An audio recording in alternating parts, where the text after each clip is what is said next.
Great, thank you. So, as the slide will say there, my name is Jonathan Kimmitt, and I'm a lecturer in entrepreneurship at Newcastle University Business School. It's great to be back in Santiago. I might have met a few of you before, previous presentations. But what I'm going to talk to you about today is the potential for social impact bonds in Chile. And this is, I guess, interesting and relevant for a number of reasons. Firstly, it's particularly relevant because it taps into all of those four key themes that Pablo mentioned at the beginning of his presentation, which was some of the emerging themes around the state of the social enterprise sector in Chile that came out of our 2016 report, which is those kind of four elements. So the need for further collaboration, investment, growth, and impact measurement, obviously tapping into a lot of the things that Ed and Haley have been talking about. So what social impact bonds do, and I'm going to kind of go through this in hopefully in sort of more layman terms, what social impact bonds do is they cut across all of those themes. So they really sort of touch on all of those themes. But secondly, and perhaps more importantly, what I've come to realise in the last sort of 6 months is that there is a lot of political will in Chile through your recently elected administration to do social impact bonds, or it seems that is the case. So it seems that social impact bonds for this sector is something which is going to be on the horizon very, very soon. And this provides a whole host of opportunities, potentially for social enterprises and investors and policymakers, but also a lot of challenges associated with that have come out of a lot of the research that I've been doing back at Newcastle on social impact bonds. So as I say, they're relevant for two very interesting reasons. So what I'm going to talk to you about is, firstly, what is a social impact bond? Can I just, by a show of hands, how many people know what a social impact bond is? How many people have come across it before? So quite a few people. But perhaps half the room won't necessarily know what I'm going to talk about. So I'm just going to go through the basics of what a social impact bond is in the first part of the presentation. Secondly, I'm going to talk about a particular case that I've been looking at in Newcastle, which is just one of the first social impact bonds in the health sector in the UK. I'm just going to talk you through very briefly some of the key findings from that, but also some of the major learnings that we have that hopefully we can sort of translate into the development of SIBs in Chile as things move forward. And that's what I'm going to conclude the presentation with. Based on all of these insights about SIBs and all the things we're learning today about the social enterprise sector, what is the potential for social impact bonds in Chile? What will it look like? What areas should we be focusing on? And what can we take from what we've learned about SIBs around the world to sort of put into the design and development of social impact bonds in Chile? Any questions at this point? Perfecto. Yeah, I have very little Spanish either, but I can do perfecto. So what is a social impact bond? There's lots of definitions out there. It emerged originally in the UK around about sort of 2008, 2009 time. The definition I tend to stick to is this one, where a SIB is a financial mechanism in which investors pay for a set of social interventions to improve a particular social outcome that is of a social and or financial interest to a government commissioner. If the social outcomes are not achieved, the investors stand to lose their investment. So it really taps into this theme that Pablo mentioned at the beginning around collaboration, because as you can see there's lots of different stakeholders involved. This is not just the social entrepreneur and an investor, it's the social entrepreneur, an investor, and the government, and other individuals involved as well. This is perhaps a slightly clearer mapping of what a SIB looks like. And I think if you're interested in learning a little bit more about the sort of fundamentals of a social impact bond, the work done by Emily Gustafsson Wright at Brookings Institution is really sort of fundamental to understanding this. She wrote some of the sort of the initial reports around SIBs and mapping what SIBs look like around the world. But essentially what a social impact bond is, and these are the key players, we have investors at the top. So investors put in the risk capital for a project. So they put up the initial funding to run a particular social intervention, whatever it may be. So they're putting up, they're sort of assuming a lot of the risk as to whether or not this intervention may or may not work. This finance is then managed by some kind of intermediary. That is often the social enterprise, but sometimes it's some kind of new organisation set up to manage a different set of social enterprises. And so they are often then the service providers. So the social enterprise in this setting could be the service provider or some kind of intermediary. There's different models, but this is the more sort of general model. So we then have the service provider is doing their kind of their work. They're delivering a particular type of service or social intervention to a particular population. And then the idea is that when that organisation delivers their particular program, a set of outcomes are achieved. And if and when those outcomes are achieved, that gets evaluated by some sort of external evaluator. Often that's academics, which is great for us. So we get some really interesting insights into this kind of thing. But it's externally evaluated, and based upon whether or not the intervention works, the government or some kind of commissioner who's commissioned the program repays the investor at a particular rate of return. So that's essentially the way that a social impact bond works. It's an investor putting up risk capital, and if and when social outcomes are achieved, some interested commissioner, or sometimes a foundation, will repay the investor.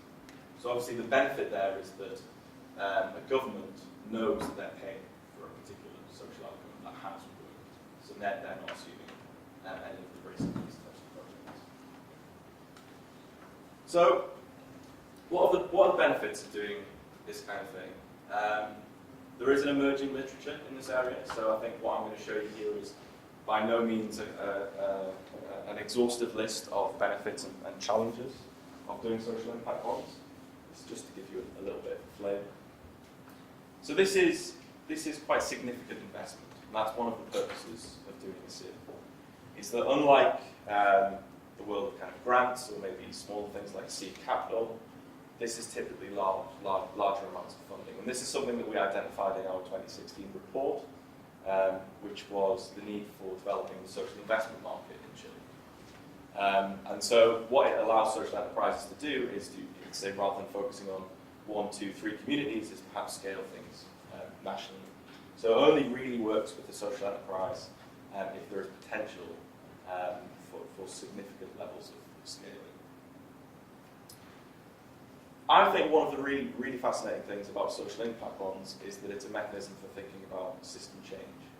So one of the really unique things I found, and this is with the case in Newcastle as well as some things we're identifying in Chile, is that it gets people around the table.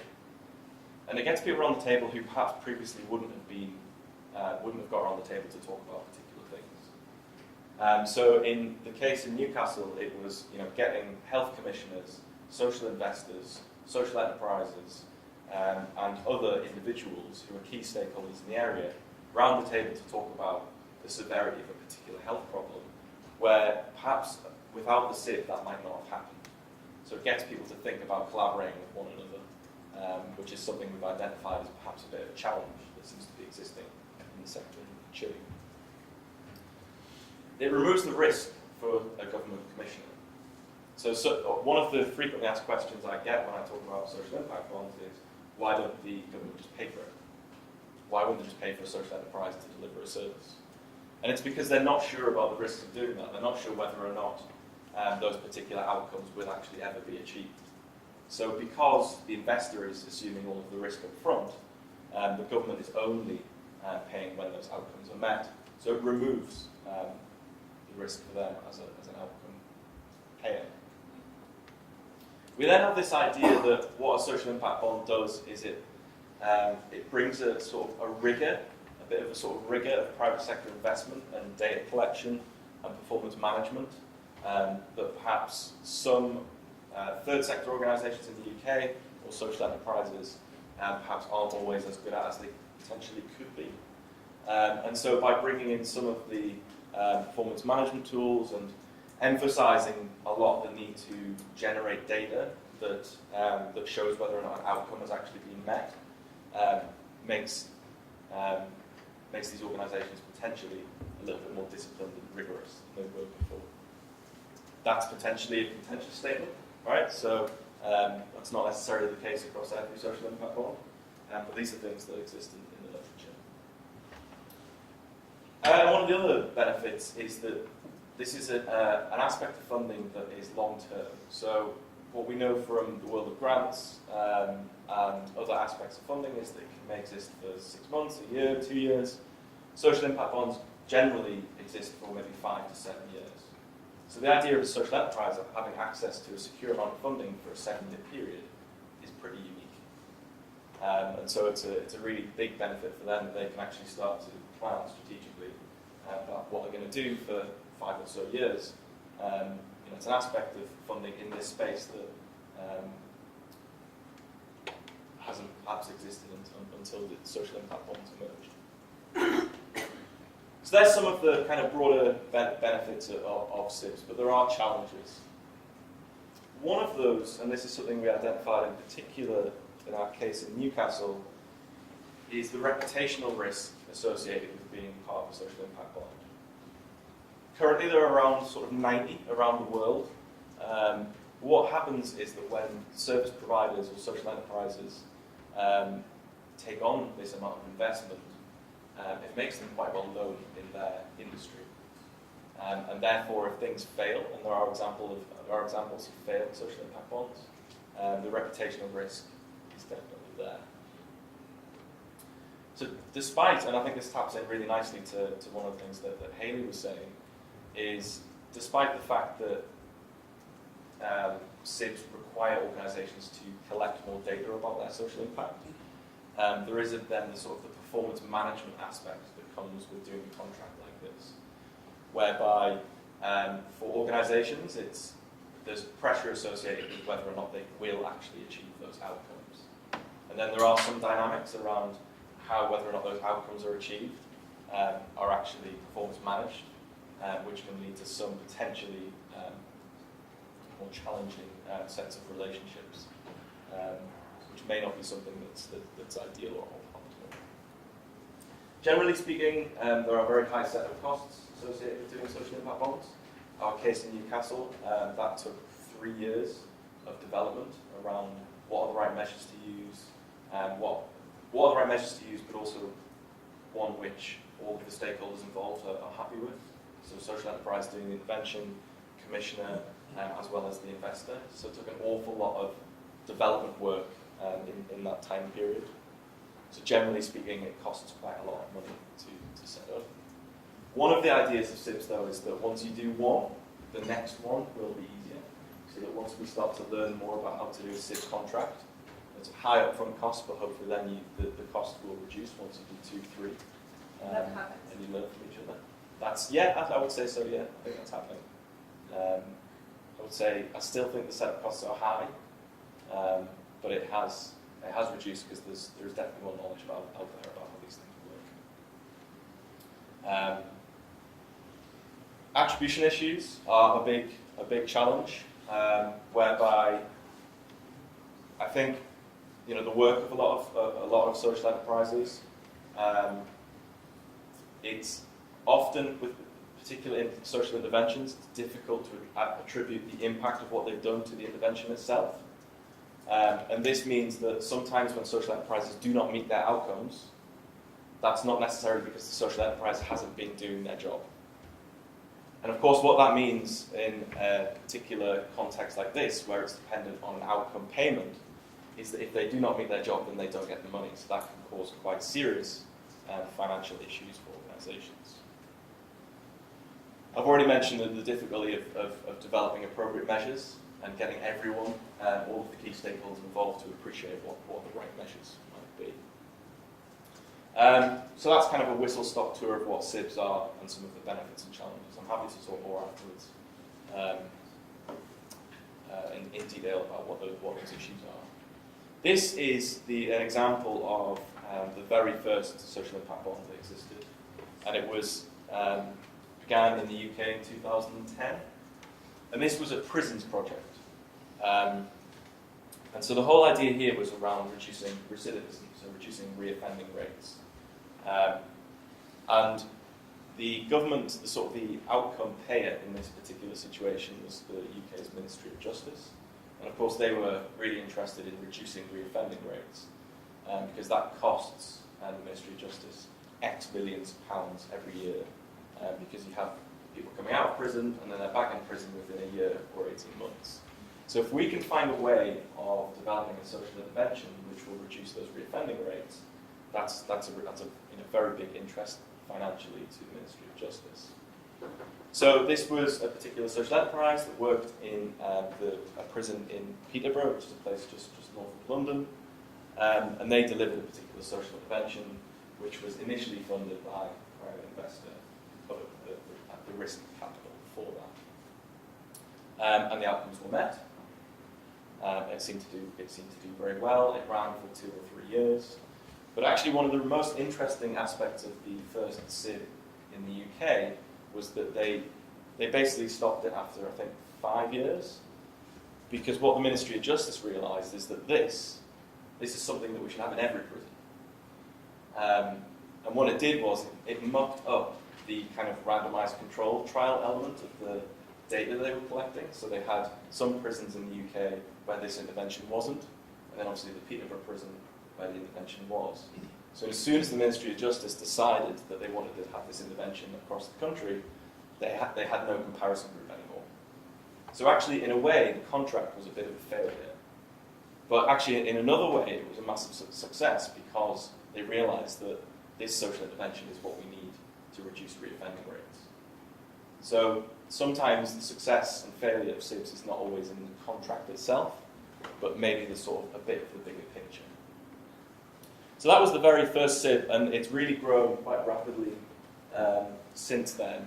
And there's a further report that's been written by Emily as well, looking at impact bonds in developing countries. So it's moved away from not just a UK thing, it's moved into the developing world. They're now called development impact bonds.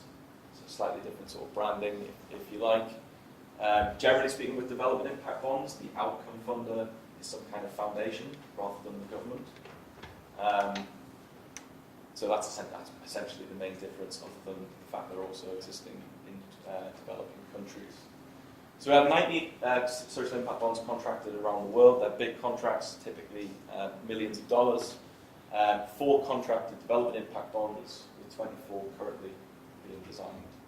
And as you can see there, you've got some of your South American counterparts who are in the process of developing social impact bonds or development impact bonds. None in Chile currently. Perhaps soon to change. Yeah, so these are the development impact bonds around the world. So Chile next, perhaps. So these are some of the ones that exist in South American countries. This is the Ashaninka population in Peru. This is around coffee production and improving the environment in which these farmers live and work. We have one around workforce development in Colombia, attending to the social issue of unemployment, particularly amongst young populations, but also in contexts where it's been known there's been lots of violence and kind of civil war. So that's the particular focus there. Again, a lot of the development impact bonds, because they're quite new, they tend to be slightly smaller contracts. So they tend to be more like maybe $500,000, whereas some of those that have been in the US and UK tend to be sort of 2 to maybe 10 million pounds. Village Enterprise is probably the biggest development impact bond that exists in the world. This is a multi-million-pound contract in Uganda, very similar actually to some of the things that Ed was saying around microfinance. It's a development impact bond in order to facilitate the development of microfinance services and do it at scale. It also involves providing training. So a lot of the provision is there for providing business training. And that's Village Enterprise as the kind of social enterprise with a series of different outcome funders who are foundations and other investors. So all of these cases are actually there in that Brookings report from Emily that I mentioned. Am I doing time? Right, good, yeah. Okay. So they're just a few examples, but the one I've been looking at in most detail is a case in the West End of Newcastle called Waste Wellness. I'm not going to touch too much on the findings of the paper that we've written out of this, because it's very complicated and it will probably take me like an hour probably to go through. But I'm happy to share the paper with you if you want to learn about the specific details of it. But I'll just tell you about the program itself and some of the key points and learnings that we have from that. So Waste Wellness is a social impact bond based on facilitating something called social prescribing. Social prescribing is the idea that when you go to the doctor and you have an ailment of some description, generally speaking, you describe that to them and they write you a little note and they say, go to the pharmacy and take that tablet and you'll be better. Take some antibiotics and you'll be better. So that's kind of traditional medical prescriptions. But what people in Newcastle, in particular, one of the main instigators of this, identified sort of 20 years ago, was that actually most of the health problems that people have in the world have nothing really to do with medicine. That's part of it. But actually most of the reason that people aren't always as well as they could be is to do with social determinants of health. So it's, it's your lifestyle, it's what you eat, it's what you drink, it's, do you eat crap food, do you drink loads of alcohol on a weekend, are you lonely? All of these kind of things are really important to understanding people's health. So social prescribing emerged as this idea that you go to your doctor and you describe your situation to them, your symptoms to them, and the doctor is able to say, actually, what you don't need, you might need some kind of drug, you might need some kind of pill, possibly. Perhaps what you need, though, is you need to go and join a walking group, or you need to go to a community centre and meet people. You need to, all of the things that are so important to understanding people's well-being. Doctors will then kind of prescribe them into these services. So these services exist in the West End of Newcastle, and it's been done at quite a low-level scale for quite a few years. And the idea of the social impact bond was to, how can we do this at scale? We know that social determinants of health are absolutely critical to understanding people's well-being. How can we do it so that more people have access to this kind of service? So we had the local health authority that was the outcome funder for this, because obviously what they were interested in is people not going to hospital. Because every time someone goes to hospital, it costs the government a fortune. So they want to keep people out of hospital. They had the investor, which is an organisation called Bridges Ventures, that put in the working capital to scale up this social prescribing service. And a new organisation created as a social enterprise called Waste Wellness in order to manage the whole process. They then subcontracted to 4 organisations that do the social prescribing work. And as you can see, it's a significant investment. It's a significant programme financially, an £8 million cost in total. And they have 2 outcomes that are critical in this social impact bond. The first one being the well-being star, which is actually something that Hayley mentioned in her presentation, the outcome star, which in this context is essentially just a multi-item measure of well-being. The patients, as they join these social prescription services, get measured on in terms of is their well-being improving, is it going down? And obviously, if their well-being is improving, then that is meeting the outcomes, and therefore payments are generated. And then the other type of outcome that they're interested in is hospital admissions. So the government are really interested in reducing hospital admissions rate for reasons I just mentioned before. So when these outcomes are met, the whole idea is that the local health authority repays the investor. That is the logic. And we've written a paper on this that tries to unpack this in a lot more detail, trying to get into the kind of the granular sort of side of things and learning things more empirically about it. If you go away and read around social impact bonds, you'll see that there's actually not much empirical detail out there at the moment. This is kind of one of the first studies that does that. And I think there's some really important learnings here, and I'm not going to go through this really, really complicated diagram. But what we see, and I think this is one of the key things that social impact bonds do, is it's this mechanism for thinking about system change. And what we've identified here at a kind of policy level is that SIBs are getting people around the table who previously wouldn't have spoken to each other. And I think that's a really unique benefit of the social impact bond. And as I mentioned before, it seems from our report that the relationship between the social enterprise sector in Chile and the public sector is not quite as close as perhaps it could be. And we think that potentially one of the things the social impact bond could do is foster further collaboration between social enterprises and the public sector.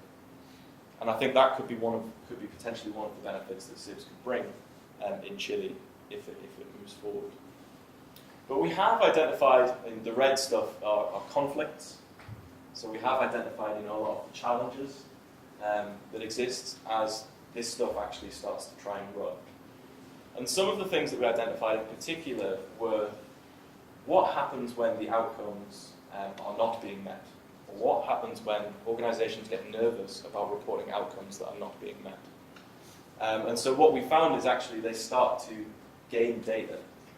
So social impact bonds require the production of a lot of data to demonstrate whether or not outcomes have been met.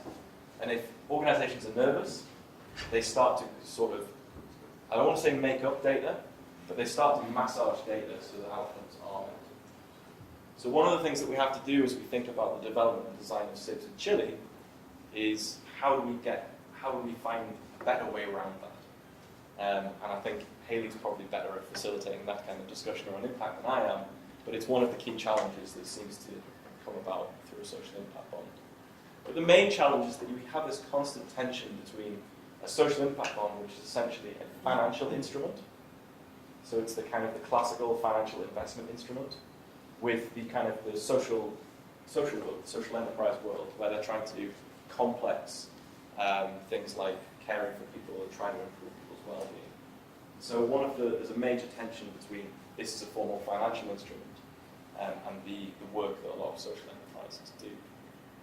But as I say, I'm happy to talk in more detail about that paper and send it to anyone if they're interested. So I just want to conclude by linking this more closely to some of the insights that we have from the social enterprise sector in Chile. And just essentially throwing some questions out. If social impact bonds is something that is going to happen in Chile, then there are questions around how it's going to look, what sorts of organizations we should be prioritizing, who outcome funders are going to be, what areas do we want to work in. And so a lot of this information is stuff that Pablo had in his slides as well. So we identified in the report issues around lack of investment. So there is an issue with perhaps investment readiness of some social enterprises in Chile, but also the development of the social investment market itself. So it seems there is definite scope in Chile for a funding mechanism that goes beyond those kind of initial sources of funding for social enterprises. And undoubtedly, social impact bonds could be something that could help to fill that void. And as I say, a social impact bond could be something, could be seen as a catalyst maybe for developing the social investment market in Chile, bringing more investors interested in working with the sector more broadly.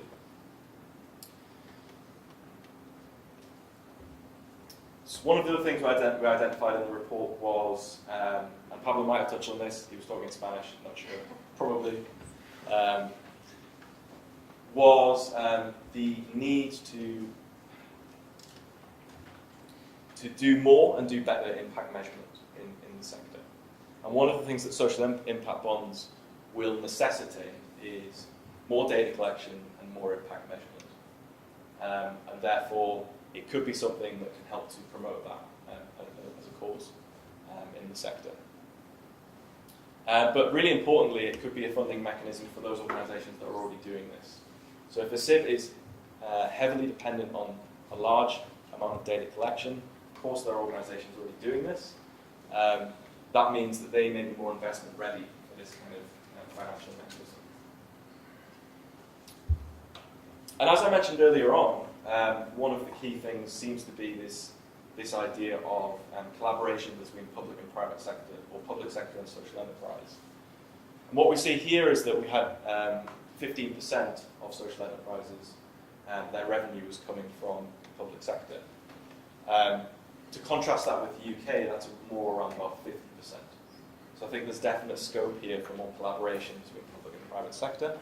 And undoubtedly one of the things that SID does is to promote that. And lastly, I think there are considerations and decisions to be made about areas for prioritisation, social issues for prioritisation. So in the UK, we have particular outcome funds which are thematic, if you like, because it's dependent on government departments. So the health sector will obviously do health-based social impact bonds in the UK. You saw the Ministry of Justice, they do things around prisons primarily.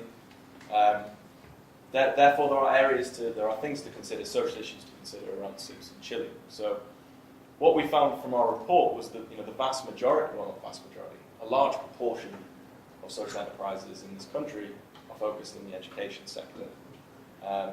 Second area around work and entrepreneurship. But therefore there is a decision to be made around, actually, are these the major social issues? So we have a lot of social enterprises work in this sector, but are they the major social issues as a commissioner, as a sort of from a policy point of view, that we want to be prioritising in order to fund? So it's difficult. I don't know if I was talking for 20 minutes. It's difficult to do social impact bonds in 20 minutes. That's a kind of a whistle-stop tour of it. But this is coming, right? And this is now on the horizon, and it's a new tool for doing social investment. But we need to be careful and take learnings from other contexts. So things like the case I've been looking at Newcastle, but also a lot of the emerging research that's happening around the world. And these are just some of the key points. So that's the kind of the question that I end with. Is the time right? Is this now the time for Chile's first social impact bond or development? But I'm just going to end by plugging something. We've been running social impact bond conferences for the last 2 years. We've been running the first international conferences on this, and we have a conference again at Oxford University in September. So if anyone's interested in coming along, I'm happy to have a discussion about that. So it's in the middle of September. It's an academic and practitioner conference, so if you're interested in learning more about this space, I'm happy to talk further. Thank you very much.